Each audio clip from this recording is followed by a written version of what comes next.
If you traded openly through an exchange account, there was a good chance that your bank would close it without warning. MPESA integrations would appear, then vanish.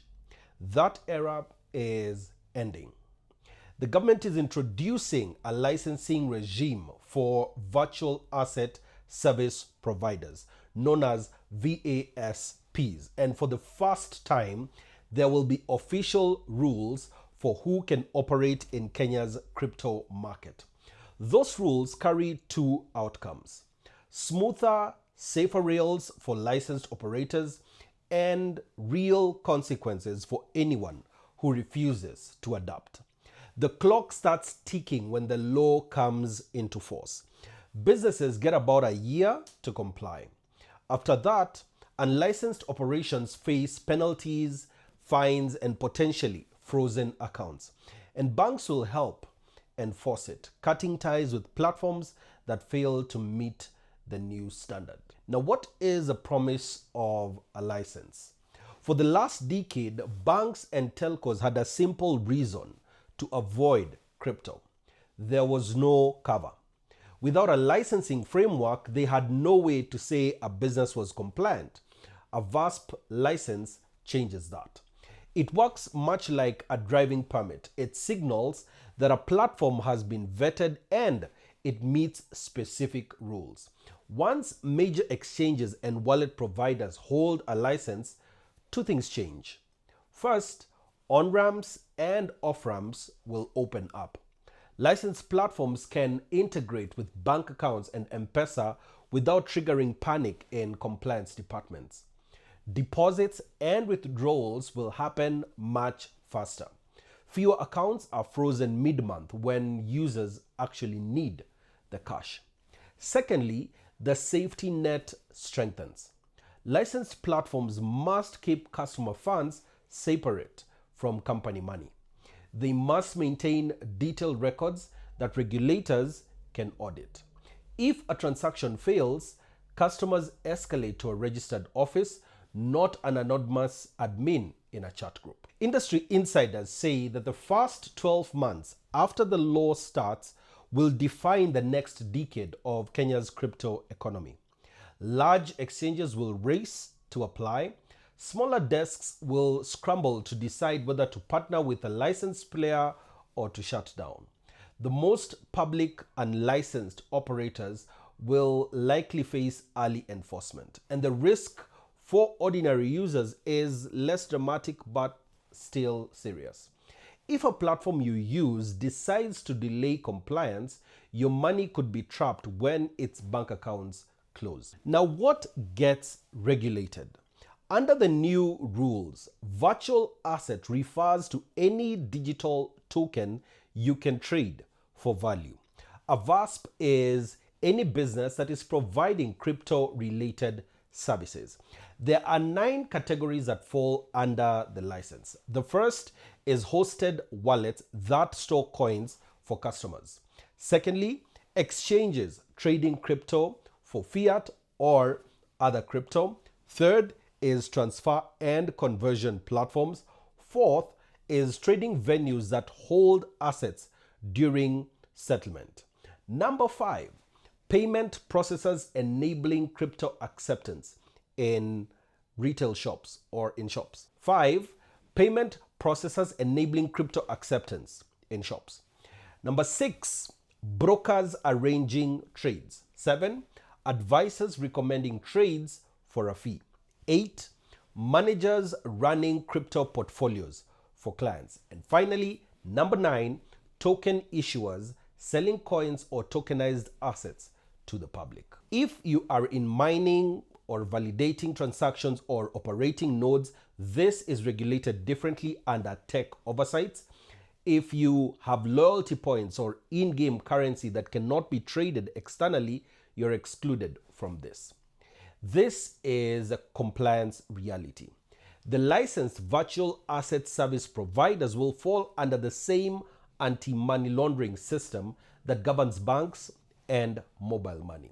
They must verify users, monitor transactions, and report suspicious activity. One change most users will feel is The travel rule.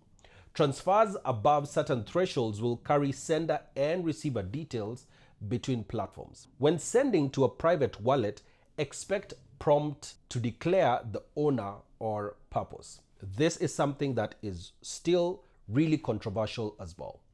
Mixers and similar tools will be off limits for licensed services. The travel rule makes it possible to trace funds without blocking use.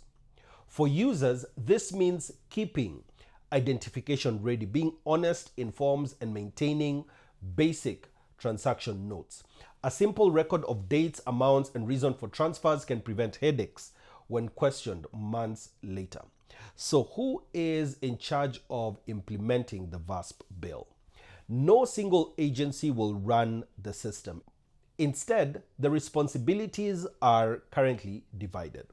The Capital Markets Authority will oversee investment-like products and trading. The Central Bank of Kenya will regulate the payment systems and shilling-related services, while the Financial Reporting Center will enforce the anti-money laundering standards. This kind of division is intended to create checks and balances. It also gives users multiple avenues for recourse if a licensed platform fails to meet its obligations. The initial fears about high crypto taxes have been eased with the current version of the VASP bill. Kenya, the government, will take 10% of the fees that is charged by the crypto service providers and not 3% of each trade as it was initially. For instance, if you trade 100,000 shillings and the platform charges a 1% fee, that means you will be charged 1,000 shillings by the platform. The government will come in and take 100 shillings from the fee that the service provider has charged you. This structure means that users will now go and choose the low fee platforms and also do fewer unnecessary trades. So here is the path forward. For everyday users, you need to shortlist credible platforms that are looking to get a license. Then open an account with them, do KYC, and test deposits and withdrawals. After that, you need to use that platform for daily transactions, but make sure that you keep your long-term savings in self-custody. A good practice as well is to maintain screenshots and receipts for all the trades that you have done. If you are a P2P trader or you operate an OTC desk, now is the time to decide whether to apply for a license or to partner with someone who has one or to pivot in terms of business. Register a company and separate clients' funds. Next, it's also important that you open business accounts so that you can keep track of the business that you are doing. Next, document compliance steps, including KYC procedures, as well as maintain proper records for the transactions that you're doing. If licensing is out of reach, operate as an agent for a licensed platforms. I'm sure once these platforms get the license, they'll most likely come to agents and you can apply as one. If you are a founder in the crypto space, first thing, incorporate formally. Secondly, separate clients' funds from company funds. So their assets need to be completely separate from your own funds. The next is to appoint a compliance lead.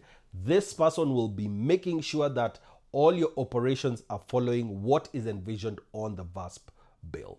Write and follow anti-money laundering (AML), security and incident response policies.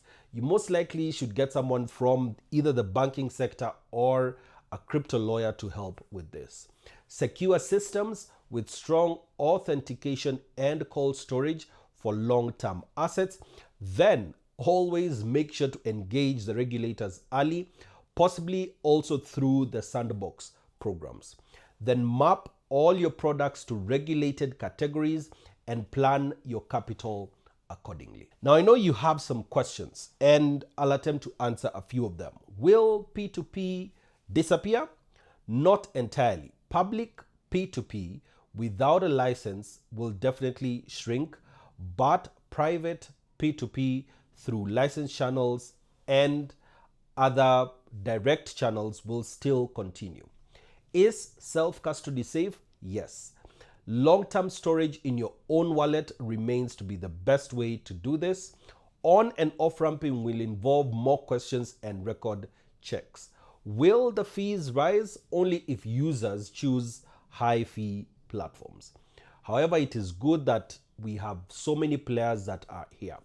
Are privacy tools banned? No. The next year will test whether Kenya's crypto sector can make that shift without losing the accessibility that drew people in the very first place. Of course, we'll be keeping tabs of what is going on with the VASP bill and all the progress as well. So make sure to subscribe to the channel. Place in your comments as well as to the VASP bill in the comments below. I'll try and answer as many as possible, and I'll see you guys in the next video.